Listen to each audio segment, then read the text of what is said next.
الحمد لله رب العالمين والعاقبة للمتقين والصلاة والسلام على سيد الأنبياء والمرسلين وعلى آله الطيبين الطاهرين وأصحابه الأكرمين أجمعين وعلى من أحبهم وتبعهم بإحسان إلى يوم الدين. أما بعد، فأعوذ بالله من الشيطان الرجيم.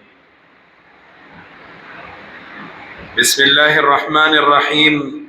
وقولوا للناس حسنا. صدق الله العظيم.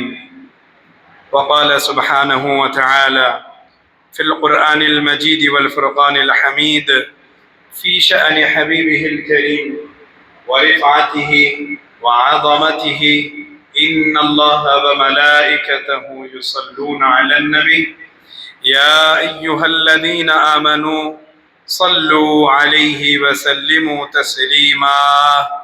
اللهم صل على سيدنا ونبينا ومولانا محمد النبي الأمي وعلى آله وأصحابه أفضل صلواتك وعدد معلوماتك وبارك وسلم. محترم و محتشم حاضرین و سامعین، السلام علیکم ورحمۃ اللہ وبرکاتہ. اللہ تبارک و تعالیٰ کا بے انتہا و بے پناہ فضل و کرم، اس کا احسان عظیم ہے کہ اس نے ہم تمام کو نرمی اور سختی میں فرق کرنے کی تمیز عطا فرمائی. یہ اللہ کا بڑا فضل ہے کہ اس نے احسان اور فساد میں فرق ہم کو واضح فرمایا. یہ اللہ کا بڑا فضل ہے کہ اس نے ہم تمام کو اچھے اور برے میں تمیز کرنے کی ذہانت عطا فرمائی.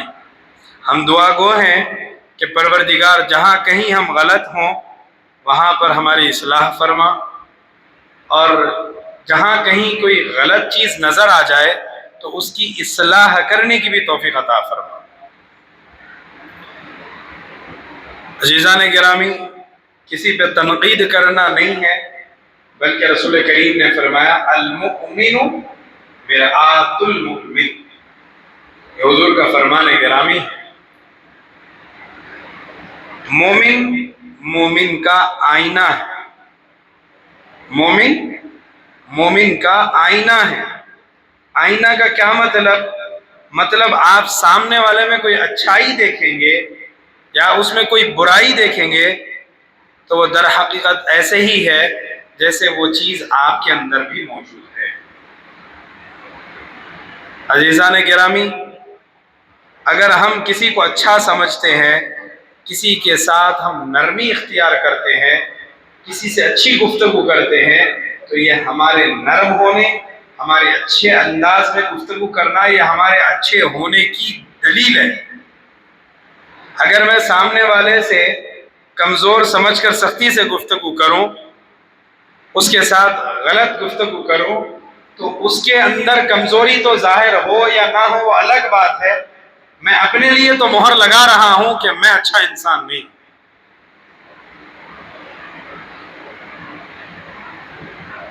عزیزان گرامی، رمضان المبارک کے بعد شوال المکرم کا آغاز ہوا. یہ شوال المکرم جس کا یہ بالکل آخر جمعہ، اس کے بعد ذی القعدہ کا آغاز ہوگا. اسلامی مہینے کا نام ہے ذی القعدہ. محرم سے اسلامی ایئر شروع ہوتا ہے. محرم، صفر، ربیع الاول، ربیع الاخر یا ربیع الثانی جس کو ہم کہتے ہیں، جمادی الاولی، جمادی الاخری، رجب، شعبان، رمضان، شوال، ذی القعدہ، ذی الحج. حج کے مہینے پر سال مکمل ہوتا ہے.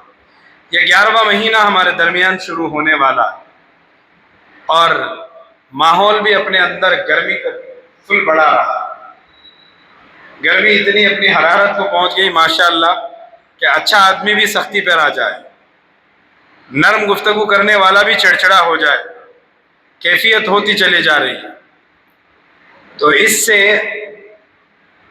ہم تمام کو کیا کرنا ہے صبح سے پہلے ہمارے اپنے اندر ہر چیز کے کام کو تخفیف میں لانا ہے. تخفیف کا مطلب کم کر دینا ہے. گرما جو ہی شروع ہو جاتا ہے، اسلامی مزاج ہے کہ عبادات کو بھی کم کرو. عبادات میں جو لمبے لمبے رکعتیں ہوا کرتے اس کو مختصر کرو، جو لمبی لمبی قراتیں ہوتی اس کو بھی مختصر کر دو، لمبے چوڑے بیانات اس کو بھی مختصر کر دو، لمبے چوڑے مجالس جو ہو رہے اس کو بھی مختصر کر دو. وہی پیش نظر مدارس میں بھی آدھا دن، اسکولوں میں بھی آدھا دن. الغرض اللہ کا فضل ہے، اسکول والے تو ماشاءاللہ اتنی نرمی کر دیتے ہیں، چھٹے ہی دے دیتے. اللہ کا فضل ہے. وہ مدارس میں بھی آنا چاہیے. مدارس میں بھی گرما میں تعطیلات ہونا اور رمضان میں فل ڈے اسکول ہونا. رمضان میں فل ڈے اسکول مدرسہ چلنا چاہیے. رمضان کے بعد جو ہی گرما آ گیا، گرما میں چھٹی ہونا. تو ہر جگہ نرمی آپ کو نظر آ رہی ہے الحمدللہ. تو ہمارے مزاج میں بھی نرمی ہونا، ہماری گفتگو میں بھی نرمی ہونا، ہمارے اخلاق میں بھی نرمی ہونا، ہمارا کردار ایک مثالی کردار بننا چاہیے. عزیزان گرامی، آج کا جو میرا مضمون ہے، جس جو آیت میں نے آپ کے سامنے پڑھی، وَقُولُوا لِلنَّاسِ حُسْنًا، قرآن میں موجود ہے. ان اللہ یحب المحسنین واخفض جناحک للمؤمنین. میں ترجمے کروں گا. عزیزان گرامی، آج بہت سارے لوگ یہ اعتراض کرتے ہیں کہ اس کے پاس مینرز نہیں، یہ بچہ اسکول نہیں گیا. اسکول نہیں جاتے بیٹے آپ کے اندر مینرز نہیں ہے. مینرز کا دوسرا نام اخلاق، اچھائیاں، اس کے حسن سلوک کو کہتے ہیں مینرز، اخلاق. اخلاق کا مطلب بڑوں سے اچھی گفتگو کرنا نہیں ہوتا. اخلاق کا مطلب، مینرز کا مطلب ہر جگہ آپ اپنے حسن سلوک کے ساتھ پیش آئیں. یہ مینرز ہوتے ہیں، یہ اخلاق ہوتے ہیں. قرآن کہہ رہا ہے انسانوں سے مخاطب ہو کر، نہ کہ مومنین سے مخاطب. میں جو کہہ رہا ہوں اس کو سمجھنے کی ضرورت ہے. بات نماز کی آئی تو قرآن نے کہا یا ایھا الذین آمنوا اعبدوا، اے ایمان والو اللہ کی عبادت. اے انسانوں اللہ کی عبادت کرو نہیں. اللہ نے خصوصیت کے ساتھ ان کے لقب سے ان کو یاد کیا، اے ایمان والے، ایمان کا دعویٰ کرنے والو اللہ کی عبادت کرو. لیکن جب صرف مطلق انسان سے مخاطب فرمایا تو کہا اے انسانوں اچھائی سے پیش آؤ. وَقُولُوا، جب بھی گفتگو کرو، للناس، لوگوں سے، حسنا، حسین ترین گفتگو کرو. اب یہی قرآن دوسری جگہ فرما رہا ہے ان اللہ یحب المحسنین، اور اللہ نرمی کرنے والوں کو، درگزر کرنے والوں کو، معاف کرنے والوں کو. غلطی ہونے کے بعد آپ قدرت رکھتے ہیں اس کو سزا دینے کی، باوجود اس کے آپ نرمی کرتے ہیں تو آپ احسان کرنے والوں میں ہو. احسان کا مطلب کسی کو پیسہ دینا نہیں ہے. احسان کا مطلب ایک مہینے کا کرایہ معاف کرنا ہی نہیں ہے. احسان کا مطلب کسی کو پیسے دینا یا ایک وقت کا کھانا کھلانا نہیں ہے. احسان کا مطلب قدرت رکھنے کے بعد بھی اس کو معاف کرنا، یہ احسان. ان اللہ یحب المحسنین، اور اللہ ایسے نرمی کرنے والوں کو پسند فرماتے ہیں. قرآن تیسری جگہ کہہ رہا ہے وَاخْفِضْ جَنَاحَكَ لِلْمُؤْمِنِينَ، اور معلوم یہ وَاخْفِضْ جَنَاحَكَ یہ دوسری جگہ بھی آیا قرآن. کہاں پر؟ ماں باپ کے ساتھ. جب بھی ماں باپ کے سامنے گفتگو کرو یا ان کے سامنے ٹھہرو تو اپنے دونوں بازوؤں کو جھکا کر، اکڑ کر، سینہ تان کر نہیں، بلکہ اپنے آپ کو تواضع، انکساری، عاجزی، حقیر بنا کر ان کے سامنے کھڑے ہو جاؤ. جس طرح پرندہ اپنے پروں کو بند کر جاتا ہے تو ہواؤں میں اڑنے والا زمین پر ہو جاتا ہے. جو اتنی بلندی پرواز اس کے اندر ہے، اتنی رفعت اس کے اندر ہے، لیکن جب وہ پروں کو موڑ لیتا ہے تو سب سے زیادہ زوال نیچے زمین پہ آ کے بیٹھ جاتا ہے. تو ویسے اپنے بازوؤں کو موڑ کر والدین کے سامنے رہو. ذرا بھی اپنے اندر انا نہیں ہونا، اکڑ نہیں ہونا. اور دوسری جگہ قرآن کہہ رہا ہے ایمان والوں کے ساتھ بھی یہی معاملے سے پیش آؤ. پہلے کہا انسان، ان سے اچھی گفتگو کرو، لیکن ایمان والا انسان، اس سے کیا کرو؟ اس کے سامنے جب بات بھی کرو تو انا ختم کر کر تواضع اور انکساری سے اس سے بات کرو. حضور پاک علیہ الصلوۃ والسلام کی یہ عادت کریمہ رہے کہ جب بھی کسی مومن سے ملتے تو خندہ پیشانی سے ملتے۔ خندہ پیشانی کا مطلب چہرے پر مسکراہٹ، سامنے والا آپ کی مسکراہٹ کر دیکھ کر وہ بھی مسکرا جاتا، دلوں کی کدورت دور ہو جاتی۔ یہ اسلام کیا ہے بھائی؟ اسلام کیا چیز ہے؟ کس چیز کا نام ہے؟ کیا اسلام صرف ایک مذہب ہے؟ نہیں۔ کیا اسلام صرف ایک ایسا مذہب ہے جو خالق سے جوڑنے کا کام کرتا ہے؟ میں جو کہنے جا رہا ہوں وہ بات سمجھنے کی ہے۔ جس طرح آپ کے اسکول کا ایک سلیبس ہے، 5th کلاس کا سلیبس صرف 5th تک ہے، 6th کلاس کا سلیبس صرف 6th کلاس والوں کے لیے ہے، 10th کلاس کا سلیبس جو اس کا کیریکولم، اس کا جو نصاب ہے وہ 11th کے لیے نہیں ہے یا 12th کے لیے بھی نہیں ہوتا، وہ صرف 10th کے لیے پرٹیکولر ہوتا ہے۔ کیا مذہب اسلام صرف اس کے ماننے والوں تک محدود، صرف عبادت تک محدود ہے؟ تو آپ جب اس کا بغور مطالعہ کریں گے تو اسلام آپ کو بتائے گا یہ صرف عبادت کا نام نہیں ہے، بلکہ یہ مکمل ضابطۂ حیات کا نام، یہ دنیا کے ایک سسٹم کا نام اسلام، ایک نظام کا نام ہے۔ آپ دیکھو بچہ پیدا ہونے سے لے کر انتقال تک عبادت ہٹا دو، صرف معاملات کو رکھو، اس کی اپنی زندگی کو رکھو۔ اسلام ہر پہلو پر گفتگو کیا۔ بچہ پیدا ہوا، کان میں اذان دو، بچہ پیدا ہوا دوسرے کان میں اقامت دو، بچہ پیدا ہو گیا کسی بزرگ آدمی کے منہ سے شہد یا کھجور کو چبا کر تہنیک کرنا، یہ پیارے نبی کی سنت۔ تہنیک کرنا، اس بچے کا بہترین نام جو اس کو اس کے بندے ہونے اور پروردگار سے جوڑنے والا نام رکھنا، اس کی ختنہ کرنا، بچہ ہے تو اس کی اچھی تربیت کرنا، اور وہ بچہ 7 سال کا ہو جائے تو اس کو نماز کے لیے ساتھ لے کر جانا، 10 سال کا ہو جائے نہیں پڑھا تو ذرا ضرب لگانا، بالغ ہونے کے بعد وہ اس کا ذمہ دار ہو گیا، اور اس اثنا میں تم کیا کرنا؟ والد کا ذمہ داری یہ بتائی گئی اسلام میں کہ اس کو بہترین تربیت اور خوف خدا اس کے اندر پیدا کرنا، بہترین تعلیم، بہترین تربیت۔ یہ کیا چیز ہے میرے بھائی؟ یہاں پر کون سی عبادت ہے آپ مجھے بتائیں؟ تعلیم سے، ایجوکیشن سے اسلام کا کیا؟ تربیت سے اسلام کا کیا؟ لیکن نہیں، اسلام ایک مکمل ضابطۂ حیات، انسان کی زندگی گزارنے کے لیے سب سے بہترین نصاب اگر کوئی ہے تو وہ اسلام، بہترین سلیبس اسلام۔ عزیزان گرامی، آپ اپنے آپ کو کبھی بھی تنہا نہیں پائیں گے، کسی بھی مقام پر تنہا نہیں پائیں گے، آپ اسلام کو اپنے ساتھ پائیں گے، اتنا مضبوط ہمارا مذہب۔ لیکن افسوس کے ساتھ کہ جرمن، جاپان، چائنا، دبئی یہ امانت میں آسان امین بن گئے، لوگوں یہ پرسکون ہو گئے، یہ پیسفل ہو گئے، ان کے مینرز اتنے اچھے ہو گئے کہ ہمارے پاس اسلام ہوتے ہوئے بھی اتنے اخلاق ہمارے اچھے نہیں۔ آپ کو معلوم، اچھی گفتگو کرنا یا قرآن کی تعلیم، ادب سے گفتگو کرنا، آداب کا، محبت کے قرینوں میں سب سے پہلا قرینہ ادب بتایا گیا۔ ادب نہیں ہے میں بڑی محبت کرتا ہوں ان سے، ارے بے وقوف، یہ محبت ہے ہی نہیں۔ محبت کا سب سے پہلا درس ادب، تہذیب، تمدن، حضارت، ثقافت کو پیش کر کے بتا۔ محبت ہونا صرف دیکھے تو سلام کرنے کا نام نہیں ہے، محبت کا مطلب اس کا خیال رکھنا ہے، اس کا احساس رکھنا ہے، یہ محبت کی علامت۔ اور جب احساس ہوتا ہے تو انسان کیا کرتا معلوم؟ اس کو تکلیف نہیں ہو ایسا کام کرتا۔ اور آپ ان تمام چیزوں میں ایک چیز ہر جگہ پائیں گے، وہ ہے تواضع، انکساری، عاجزی، اپنی انا فنا، تو انسان وہ چیز محسوس کر سکتا ہے۔ اگر اپنے اندر وہ چیز ہے، آپ کبھی کسی کا احساس نہیں رکھ سکتے، آپ کبھی نہیں رکھ سکتے۔ عزیزان گرامی، یہ میرے لیے بھی ہے، آپ کے لیے، ہر ایک فرد کے لیے، کہ ہم اپنی انا کو ختم کریں گے تو ہر ایک کا احساس ہمارے اندر ہو۔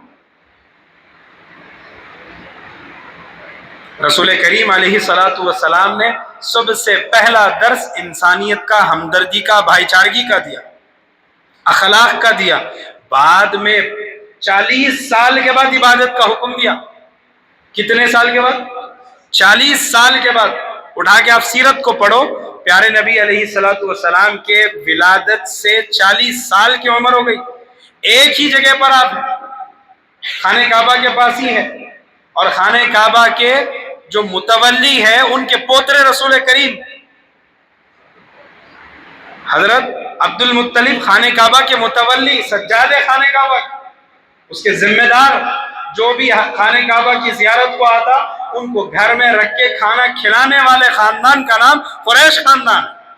آج اس کو بھی بدنام کر کے وہ قصابوں کا نام قریش ہو کے بدنام کر دیا، جبکہ قریش یہ رسول کریم کا قبیلہ ہے۔ رسول کریم نے فرمایا سارے عالم میں سب سے بہترین جگہ مکہ، اللہ نے وہاں پر، اور ان میں جو بہترین قبیلہ، اس میں مجھ کو بنو ہاشم، پھر اس میں جو بہترین قبیلہ قریش، اس میں جو سب سے بہترین سلب والے انسان، اس میں مجھے بھیجا ہوا۔ تو قریش قبیلہ رسول کریم کا، ان کا کام حاجیوں کو کھانا کھلانا، خانہ کعبہ کی زیارت کرنے والوں کو کوئی تکلیف نہ ہو اس کی فکر کرنے والے لوگ۔ 40 سال تک رسول کریم خانہ کعبہ کی حفاظت کرے، لیکن کبھی عبادت کا حکم نہیں دیا۔ کیا تعلیم دیتے رہے؟ ایک کونسل کو بنایا، نوجوانوں کی ایک کمیٹی کو بنایا، وہ نوجوانوں کا کام کہ کہیں پر بھی ظلم ہو تو تم اٹھنا، اٹھ کے جا کے بات کر۔ 25 سال میں نکاح ہو گیا، 40 سال اعلان نبوت تک پورے بچے ہو گئے، 4 بیٹیاں، 3 بیٹے، 1 بیٹا مدینے کو آنے کے بعد ہوا، پھر ان کا بھی انتقال ہو گیا۔ عزیزان گرامی، 40 سال تک رسول کریم ان انسانوں کے درمیان رہے، لیکن اعلان نبوت نہیں، عبادت کی تعلیم نہیں، بلکہ صرف تربیت، اخلاق، مینرز، اچھائی، حسن سلوک، آداب، تہذیب، اسی کا درس دیتے رہے۔ اعلان نبوت کے صرف 23 سال، عبادت کی بات، اللہ کی بات، تو بڑا وقت کس میں لگا؟ بڑا ٹائم رسول کریم کا کس پہ لگا؟ آداب پر، تربیت پر، اخلاق پر، تہذیب پر۔ لیکن افسوس، تعلیم تو ہے آج لیکن تربیت نہیں۔ افسوس تو ہے کہ آداب ختم، علم بہت، ایجوکیٹڈ ہے، لیکن سامنے والے کا کوئی لحاظ نہیں، کوئی احساس نہیں۔ رسول کریم علیہ السلام کی آخر وصیت، عزیزان گرامی اٹھا کے پڑھ لیجئے، آخر وصیت میں انسان کیا کہتا ہے؟ میرے بچوں کا خیال رکھو، میں عام بات کروں، میرے بچوں کا خیال رکھو، بولتے نہیں بولتے، بچوں کو بلا کے نصیحت کرتے نہیں کرتے۔ رسول کریم کی آخر بات، رسول کریم نے صحابہ کو بلا کر کہا تم جو کھاتے ہو وہ غریبوں کو وہی کھلاؤ، تم جو پہنتے ہو اپنے ماتحت کو وہی پہناؤ، اپنے اندر عاجزی انکساری رکھو، دنیا داری سے اپنے آپ کو محفوظ رکھو۔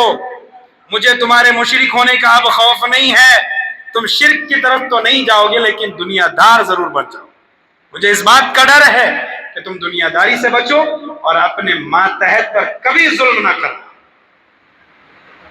عزیزان گرامی، آخر بات، آج آپ دیکھ لو دنیا اپنے ماتحت پر حد سے زیادہ ظلم کرتے نظر آئے، 1 منٹ معافی نہیں دیا جاتی، اور ہم دعا کرتے ہیں اے اللہ تو عفو کریم تحب العفو فاعف عنا، پروردگارہ تو معاف کرنے والا ہے، ہمیں معاف فرما۔ نہ بیوی پر معافی، نہ بچوں پر معافی، نہ کرایہ داروں پر معافی، نہ اپنے شاگردوں پر معافی، نہ اپنے ماتحت کام کرنے والوں پر معافی، ایک فیصلہ سختی کا بس۔ کس بات کی تعلیم ہے؟ تعلیم یہ تھی، تربیت یہ تھی رسول کریم کی۔ آقا کریم کو ہم آقا کریم کہتے ہیں، کرم والے، نوازنے والے۔ آپ ہمیشہ لوگوں کو اچھائی کی دعوت دیے، نرمی کی دعوت دیتے رہے، اور ہم ان سے سب سے زیادہ محبت کرنے کا دعویٰ کرنے والے، ہم سب سے زیادہ سخت ہو کر بتا رہے ہیں۔ اور جہاں سخت ہونا ہے وہاں پر نرم ہے، اور جہاں پر نرمی کرنا ہے وہاں پر سختی کر کے بتاتے ہیں۔ ایک نصیحت جو حضرت معاذ بن جبل کو رسول کریم نے فرمایا کہ اللہ تبارک و تعالیٰ نے مجھ کو وصیت کی، میں تم کو وصیت کرتا ہوں۔ اوصانی ربی بتسع اوصیکم بہا اوصانی بالاخلاص فی السر والعلانیہ۔ لوگوں کے سامنے یا تنہائی، ہر 2 وقت میں اخلاص۔ لوگوں کے سامنے تو اتنا کھانا کھا رہے ہیں، لوگوں کے سامنے تو اپنے آپ کو نیک بتا رہے ہیں، نمازوں کی کثرت ہو رہی، تنہائی میں نہ کوئی نماز ہے نہ کچھ نہیں، لا دال کھا رہا، شام میں وہ نہیں کھا رہا، پیچھے اکیلے میں وہ یہ سب چل رہا نہیں، شام میں شراب پینے کو شرم آ رہا لیکن پیٹ پیچھے شراب۔ مخلص، اخلاص کس کو کہتے ہیں؟ سامنے وہی پیچھے وہی، سامنے ملے تو السلام علیکم فیروز بھائی، پیٹ پیچھے خیریت توبہ، یہ اخلاص ہے۔ حضور نے حکم نصیحت فرمائی، حضور نے فرمایا میرے رب نے مجھے وصیت کی، میں تم کو وصیت کر رہا ہوں، بالاخلاص فی السر والعلانیہ، پوشیدگی میں تنہائی میں اخلاص کے ساتھ مخلص بنے رہو۔ سامنے والے پر جب نرمی لوگوں کے سامنے کر رہے ہیں، اندر بھی ویسے ہی رہنا۔ سامنے لوگوں کے بیوی سے محبت کے بڑے بڑے ڈکارا آ رہے ہیں، اندر گئے تو کمرے میں بھیریاں مار رہے ہیں، یہ اخلاص نہیں، یہ تو دشمن ہے ایسا انسان، اس کو دو منہ کا سانپ کہا جاتا ہے۔ حضور نے فرمایا ایسے کو اللہ تبارک و تعالیٰ مشرک سے بدتر دوزخ میں ڈالے گا، کافر سے بدتر دوزخ اس کے لیے تیار۔ ارے کافر تو سب سے بڑا گنہگار، جس نے اللہ کی خدائیت کا انکار کر دیا، اس سے بڑا گنہگار کون ہو سکتا ہے؟ لیکن رسول کریم نے فرمایا یہ دو منہ کے سانپ کو اللہ تبارک و تعالیٰ اس سے بدتر جگہ میں ڈالے گا۔ اللہ ہماری حفاظت فرمائے۔ بالاخلاص فی السر والعلانیہ والعدل فی الرضا والغضب۔ دوسرا فرمایا انصاف کرو، جس سے راضی ہے اس سے بھی انصاف کرو، جس سے ناراض ہے اس سے بھی انصاف کرو۔ جس سے راضی ہے یہ اپنا بندہ ہے، اس کے لیے الگ فیصلہ، انہیں اپنا نہیں ہے اس کے لیے الگ فیصلہ نہیں۔ بالرضا والغضب، راضی ہو نہ ہو، کسی سے خوش ہو یا ناراض ہو، انصاف ہونا چاہیے، عدل ہونا چاہیے۔ عزیزان گرامی، عدل یہ کوئی معمولی چیز نہیں ہے۔ میرے بولنے میں آپ کے سننے میں آسان نظر آ رہا ہے، لیکن یہ اتنا ہی مشکل کام ہے، جتنا بولنے میں آسان کرنے میں اتنا مشکل۔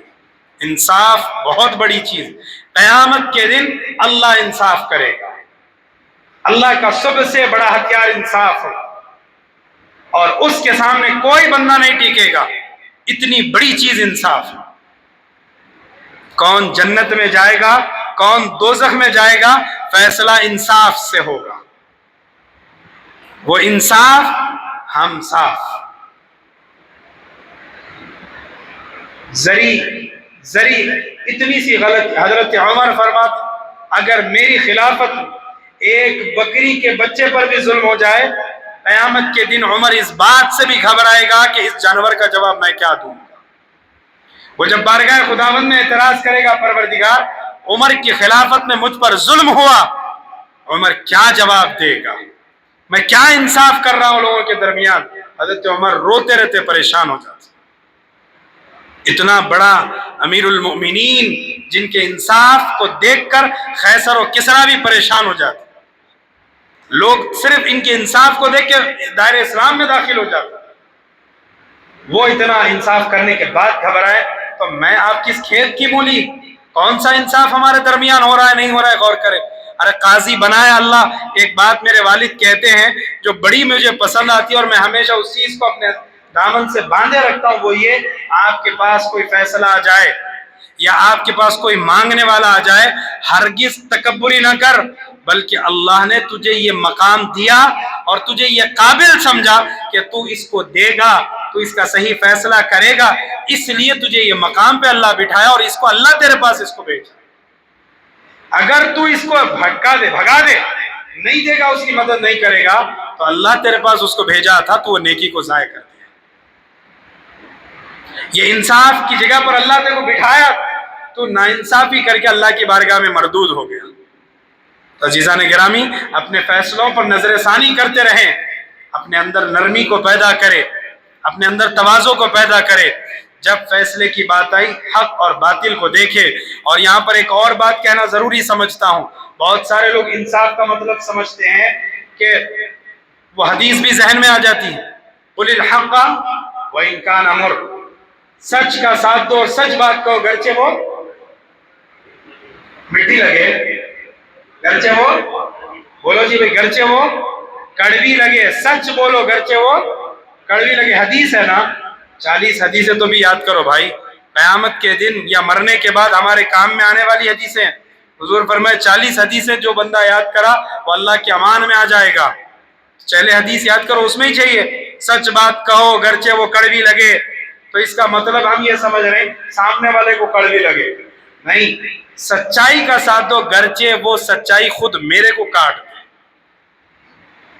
سچ بات کہو گرچہ وہ سچائی خود مجھے کڑوی لگے، وہ فیصلہ میرے خلاف ہو جائے گا، وہ فیصلہ کرنے سے میں کٹ جاؤں گا، میرا نقصان ہو جائے گا. عزیزان گرامی، اس وقت بولا گیا سچ بولو، سچ کا ساتھ دو گرچہ وہ کڑوا لگے. تو کس کو؟ خود اپنے آپ. ہم دوسروں پہ ڈال کے اسی لیے سامنے والے کا دل کٹ بھی جائے، میں تو سچ بولا بھائی، میں سچ بولا، اس کو غلط لگا تو میں کیا کروں؟ یہ مطلب نہیں ہے. سچ کا مطلب یہ ہے کہ ہر دو کے اندر کڑوائی آنا. آپ خود کا بھی خیال رکھنا، اس کا بھی رکھنا. یہ بات سمجھنے کی ہے. بالعدل والرضا والغضب والقصد فی الغنى والفقر، یہ مذہب اسلام ہے، یہ جامع نظامیہ کا مذہب ہے. تیسرا کیا چیز؟ کہ امیری ہو کہ غریبی ہو، علم ہو کہ جہالت ہو، اچھائی ہو کہ برائی ہو، کوئی بھی چیز ہو، اپنے اندر میانہ روی کو پیدا کر، درمیانی راستہ اختیار کر. درمیانی راستہ آپ کے اندر نہ شدت ہونا، نہ حد سے زیادہ نرمی ہونا، نہ مار دینا، نہ مار کھاتے بیٹھنا، بلکہ درمیانی راستہ نکالنا.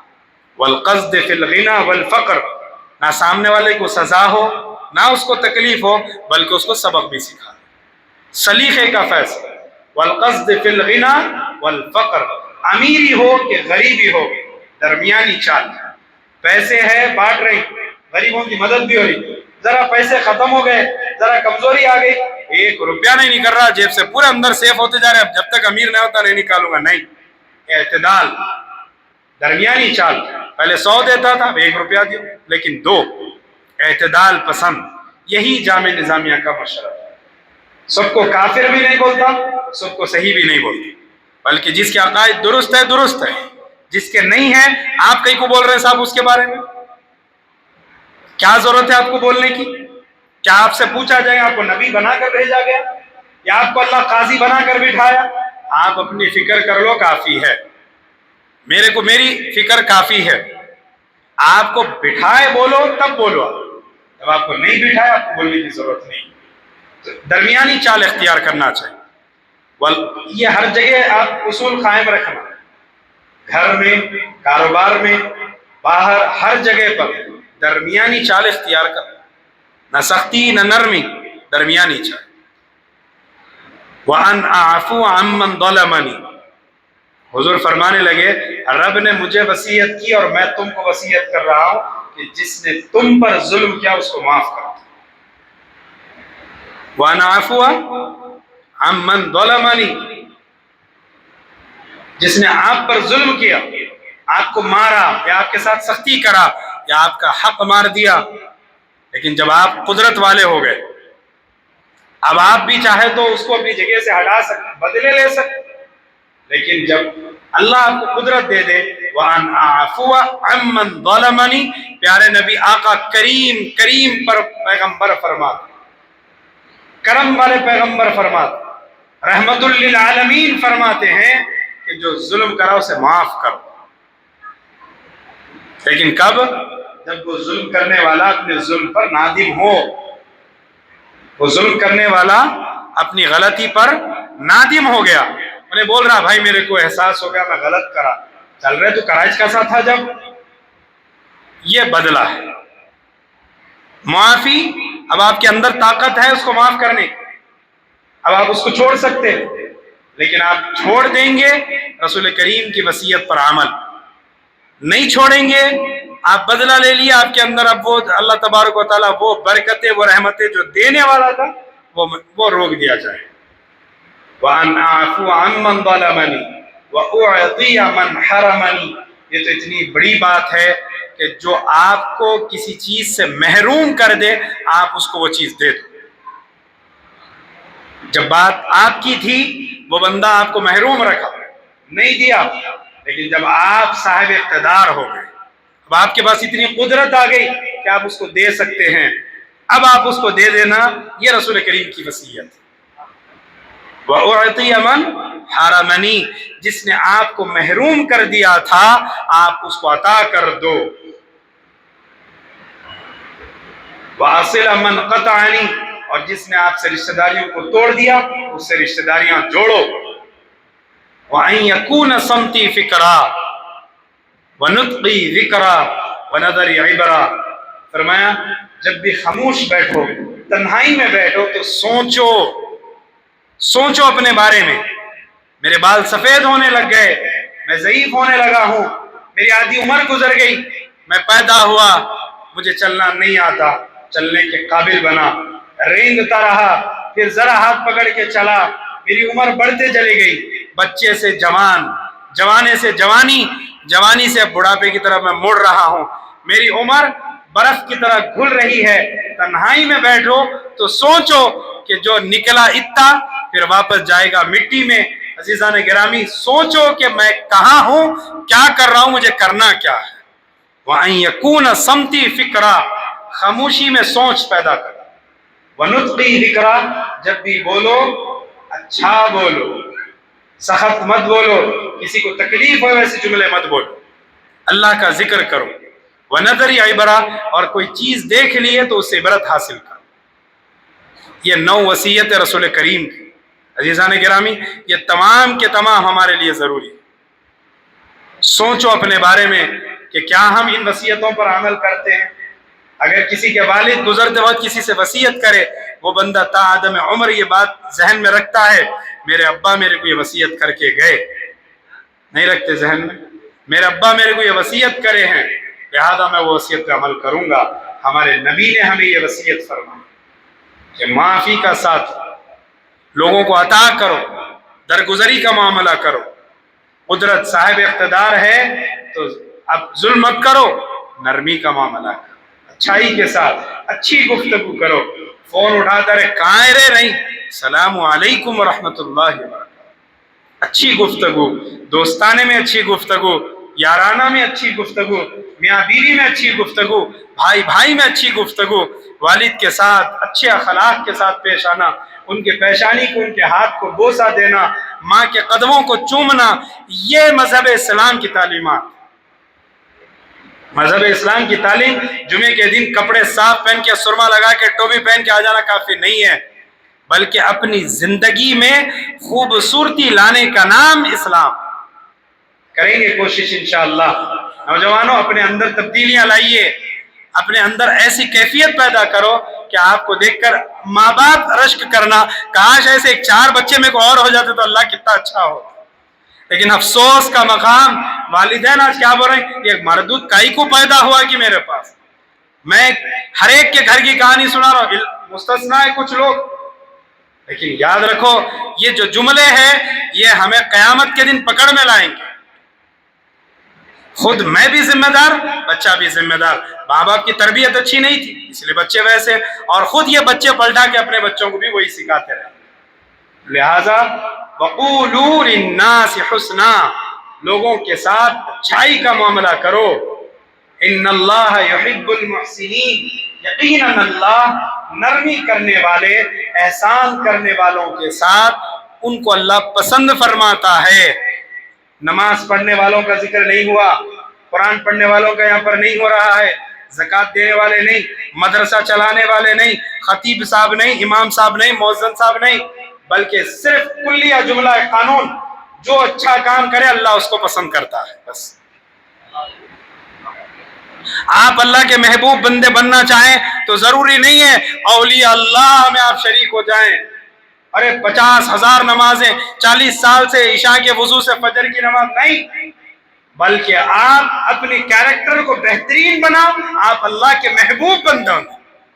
ہم اللہ کے محبوب بندوں میں ہیں جب ہمارے اخلاق، ہمارے مینر سب سے اچھے ہوں گے۔ کریں گے بھائی، غور کریے میری باتوں پر، میرے گھر والے میرے گھر سے نکلتے وقت میرے لیے دعا کرنا، اپنی اولاد کو دیکھ کر ماں باپ رشک کرنا کہ اللہ ایسی اولاد سب کو دے، ایک بات بول کے میں اپنی بات ختم کروں. ہمارے والد صاحب سناتے ہیں کہ دو بچے تھے. ایک اچھا بچہ تھا، ایک شریر تھا. وہ شریر ہمیشہ بدماشی کا کام کرنا، ماں باپ ہمیشہ غصے میں آتے، ہمیشہ غصے میں آنا. ایک وقت باپ کے منہ سے نکل گیا تھا کہ حرام کا مرتا کہیں کیوں نہیں. باپ کے منہ سے نکل گیا، حالانکہ باپ کیا ہے؟ بڑا ظرف رکھنے والا. پتھر اٹھا لیتا اولاد کے لیے، گالیاں سن لیتا لوگوں کے، کھا کے نہ پی کے لوگوں کے گالیاں، لوگوں کے سختیاں برداشت کرتا. وہ چند پیسوں کے واسطے کیوں میرے بچوں کو کھلانا. اتنا بڑا ظرف رکھنے والے باپ کے منہ سے نکل گیا انہیں مرتا کیوں نہیں. مر گیا تو اچھا. ایسا نکل گئے جملے.